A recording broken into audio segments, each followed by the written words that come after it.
Bella! Ang galing ah. Sobrang parehas na kayo ng gamit ni Ara.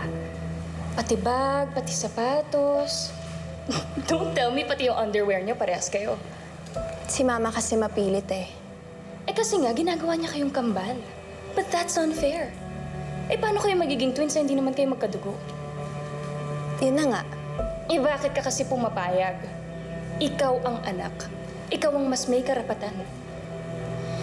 Kaya kung ako sa'yo, huwag mo nga hayaan na maging pantay lang kayo ni Ara.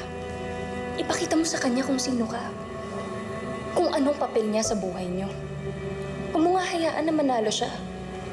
Dahil baka bukas makalawa, wala ka na sa eksena. Dahil nasakop na ni Ara ang buong pelikula. Tapos, siya na yung magiging bida. Gusto mo ba yun?